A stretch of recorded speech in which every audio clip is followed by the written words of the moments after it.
வணக்கம். ஆளுமையை உருவாக்குவது, கட்டமைப்பதுங்கிறது எளிதான செயல் அல்ல. அதிலும் இந்தியர்களுக்கு, இந்தியா போன்ற நாட்டில் அந்த பண்பாட்டு சூழலில் வளர்பவர்களுக்கு அது எளிதானது கிடையாது. ஏன்னா, நாம் பிறந்த உடனே நாம் எப்படி வாழணும், எப்படி நம்மளை வெளிப்படுத்தி கொள்ளணும், யாராக இருக்கணுங்கிறது தீர்மானிக்கப்பட்டு விடுது. நாம் ஆணா பெண்ணாங்கிறது அடிப்படையில் தான் நம்மில் பலரும் உயிருடனே இருக்கோம். பெண்ணாக பிறந்த பலருக்கு துரதிர்ஷ்டவசமாக உயிருடன் இருக்கும் வாய்ப்பு தரப்படுவது கிடையாது. அப்போது அந்த உயிர் வாழ்வதற்கான போட்டி அங்கேயே தொடங்கிடுது. அப்புறம் நம்ம என்ன சாதியில் பிறந்திருக்கோம், நம்முடைய குடும்ப சூழல் என்ன, மற்றவர்கள் நம்மளை எப்படி பார்க்குறாங்க, நம்ம அப்பா அம்மாவுக்கு எத்தனையாவது குழந்த, நம்ம தாத்தா பாட்டி என்ன செய்கிறாங்க, நிறைய விஷயங்கள் இருக்குது. நம்ம எவ்வளோ கஷ்டப்பட்டாலும் நாம் விரும்பும் வாழ்க்கையை வாழ்வதுங்கிறது இந்தியாவில் அவ்வளவு எளிதில் சாத்தியம் கிடையாது. ஏன்னா நாம் வாழ்க்கையை வாழ்வதன் மூலமாக பலருடைய எதிர்பார்ப்புகளை பூர்த்தி செய்யணும்னு ஒரு எண்ணம் எல்லோருக்குமே இருக்கும். ஒரு குழந்தையாக நம்ம அப்பா அம்மா பேரை காப்பாற்றணும், நம்ம குடும்ப பேரை காப்பாற்றணும், நம்ம சாதி பேரை காப்பாற்றணும், ஒரு நல்ல மனிதனாக நம்ம உருவெடுக்கணும். ரொம்ப கஷ்டம் இதெல்லாம். அது கவனித்து பார்த்திங்கன்னா, அதனாலே நம்ம பலரும் வாழ்க்கையில் மகிழ்ச்சியாக இல்லை, நிறைய சிக்கல்கள் இருக்குது. ஏன்னா அதற்கான வாய்ப்புகளும் நம்மளுக்கு தரப்படுவது கிடையாது. வேறு விதமான வாழ்க்கையை வாழ்வதற்கு, இதையெல்லாம் குறித்து பேசுவதற்கு, தெரிந்து கொள்வதற்கு அதற்கே சரியான சூழல்கள் இல்லை. இன்றைக்கு நவீன வாழ்க்கை பல்வேறு வாய்ப்புகளை நம்மளுக்கு திறந்து காட்டுது. ஆனால் அதையெல்லாம் வாழும் நிலையில் நாம் இல்லை. ஆனால் எங்கேயாவது நாம் தொடங்கி தான் ஆகணும். எப்படியாவது நாம் தொடங்கி தான் ஆகணும். நாமளும் பார்த்திங்கன்னா நிறைய வேஷம் போடுறோம், பொய் சொல்கிறோம். நம்மளை ஆளுமையாக நம்மளை வெளிப்படுத்தி கொள்ளணும்னா நம்ம உண்மையாக வெளிப்படுத்தி கொள்வதில்லை. நம்ம போலியாக மற்றவர்களை கவரும் விதத்தில் தான் நாம் நம்மளை வெளிப்படுத்தி கொள்ள முயற்சிக்கிறோம். அப்படியான சூழல் தான் அங்கு நிலவுது. உதாரணத்துக்கு உங்களுக்கு பிடித்த நடிகர் யாருன்னு கேட்டால் கூட நாம் சில நடிகர்களை சொன்னால் தான் மற்றவர்கள் ஏற்றுக்கொள்வார்கள். உதாரணத்துக்கு நான் சின்ன வயசில் இருந்தபோது பிடிச்ச நடிகர்னால் அது ஒன்று ரஜினியாக இருக்கணும், இல்லை கமலாக இருக்கணும். என்னுடைய நண்பர் ஒருவர் விஜயகாந்த் ரொம்ப பிடிக்கும். எனக்கு ரொம்ப ஆச்சரியமாக இருக்கும். ஏன்னா இப்படி ஒருத்தருக்கு விஜயகாந்தை பிடிக்கும், ரஜினி கமல் 2 பேரும் தான் முன்னணி நடிகர்கள் இல்லையா? அப்படி தான் நம்முடைய மனம் சிந்திக்கும். அப்போது ஒரு நடிகருக்கு இப்படிங்கும்போது நம்ம என்ன சாப்பிட்றோம், என்ன மாதிரி உடை அணிகிறோம், நம்மளுக்கு பிடித்த விளையாட்டு என்ன, பொழுதுபோக்கு என்ன, பிடித்த புத்தகம் என்ன, எழுத்தாளர் என்ன, எவ்வளோ விஷயங்கள் இருக்குது. இதெல்லாம் நாம் எப்படி தேர்ந்தெடுக்கிறோம், எப்படி புரிந்து கொள்கிறோங்கிறத பார்க்கணும். அதற்கு அடிப்படையில் நாம் யாருங்கிறத நாம் தான் கண்டுகொள்ளணும். நன்றாக நினைவு இருக்குது, பள்ளியில் ஒரு முறை ஆசிரியர் கேட்டாங்க, ஒருவருக்கும் பிடித்த பறவை என்ன அப்படின்ட்டு. ஏதோ ஒரு காரணத்துக்காக கேட்டிருந்தாங்க. ஒவ்வொருவரும் பார்த்திங்கன்னா புறா, கிளி அப்படிலாம் சொல்லி, மைனா நிறைய சொல்லிகிட்டு இருப்பாங்க, மயில். ஏன்னா எல்லாமே அழகாக இருக்கணும் இல்லையா? அதெல்லாமே அழகானது தான். ஆனால் எனக்கு உண்மையில் நான் சொல்ல விரும்பிய பதில் காக்கா. எனக்கு ரொம்ப பிடிக்கும் காக்காவை. ஏன்னா அதை தான் நான் கவனிச்சிருக்கேன், ரொம்ப நுட்பமாக கவனிச்சிருக்கேன். பரவலாக எங்கே எல்லா இடத்துலையும் இருக்கும். ஆனால் எனக்கு உண்மையில் பிடித்த பறவைனா மைனாவை சொல்லுவேன். அவ்வளோ அழகாக இருக்கும் இந்திய மைனா. ஆனால் நான் நிறைய கவனித்தது காக்கா தான். மைனாவை குறித்து எனக்கு அளவாக தெரியாது. ஏன்னா அதை நுட்பமாக கவனிக்க முடியாது, பக்கத்தில் வராது, தூரத்துலேயே இருக்கும். அழகான பறவை அது. ஆனால் நம்ம எவ்வளோ பேர் நம்ம சொல்லுவோம், உங்களுக்கு பிடித்த பறவைன்னா காக்கான்னு யாராவது ஒத்துக்குவோமா? உங்களுக்கு பிடித்த மலர்னால் என்ன சொல்லுவோம்? ஸோ எல்லாருமே பார்த்திங்கன்னா இப்படி சில ரெடிமேடாக சில விஷயங்களை தயாரித்து வச்சுருப்போம். உங்களுக்கு பிடித்த படம்னா என்ன, பிடித்த நடிகர்னால் என்ன.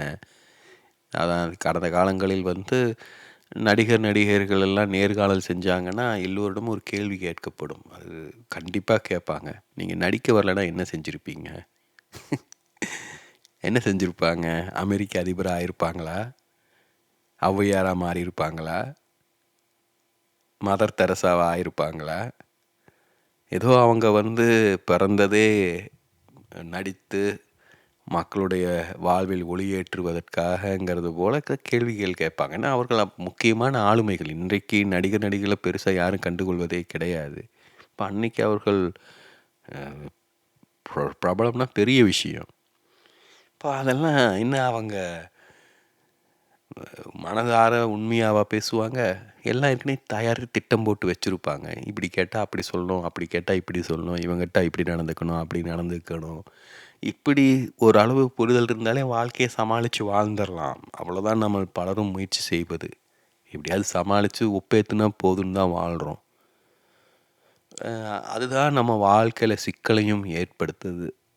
இதெல்லாம் புரிஞ்சிக்கணும். ஏன்னா அனைவருமே தனித்துவம் மிக்கவர்கள்.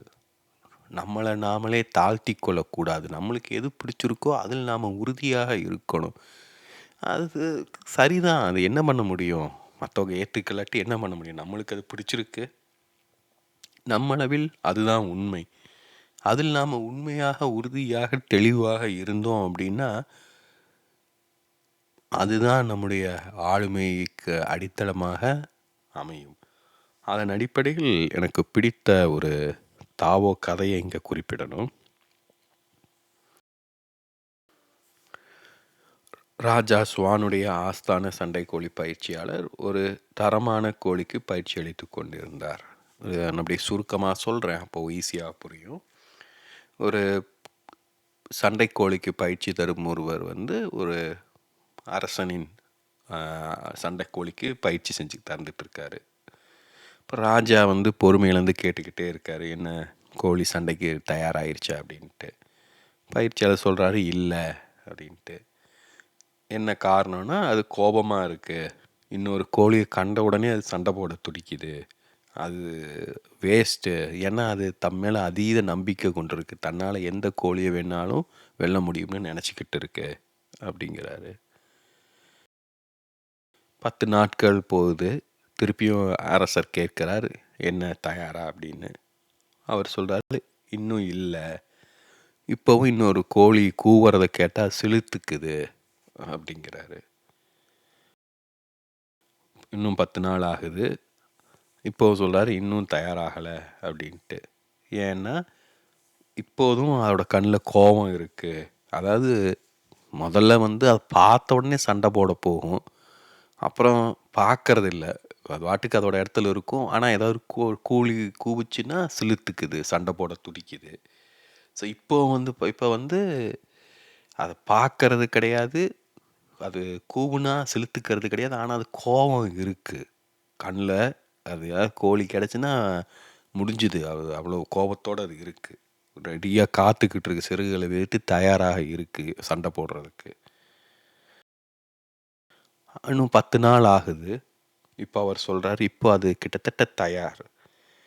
அது இன்னொரு கோழியை பார்த்தா ஒன்றும் செய்கிறது கிடையாது, இன்னொரு கோழி கூவுனா அது உடம்பு அசைகிறது கிடையாது, அதோட கண் கோபத்தில் துடிக்கிறது கிடையாது, அது ஒரு மரத்தால் செய்யப்பட்ட சிற்பம் போல் இருக்குது, அது ஒரு நல்ல திறமையான சண்டைக்கோழி. இப்போது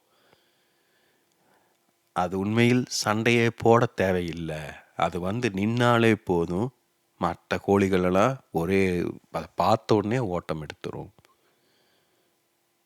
எனக்கு மிகவும் பிடித்த கதைகளில் ஒன்று இது. ஒரு திறமைசாலி இப்படி தான் இருக்கணும். அவன் தன்னை வெளிப்படுத்தி கொள்ளும்போது அவ்வளவுதான், சூரியன் வெந்துச்சுன்னா பீரியட் முடிஞ்சுது அதோட. அப்புறம் நிலாவுக்கோ நட்சத்திரங்களுக்கோ அங்கே எந்த இடமும் கிடையாது. அப்படிப்பட்ட ஆளுமையாக நம்மளை நாம் வெளிப்படுத்தி கொள்ளணும். அப்படி நாம் வெளிப்படுத்தி கொள்ளணும்னா இரவு முழுக்க தனிமையில் இருளில் காத்திருக்கும் துணிவு நம்மளுக்கு இருக்கணும்.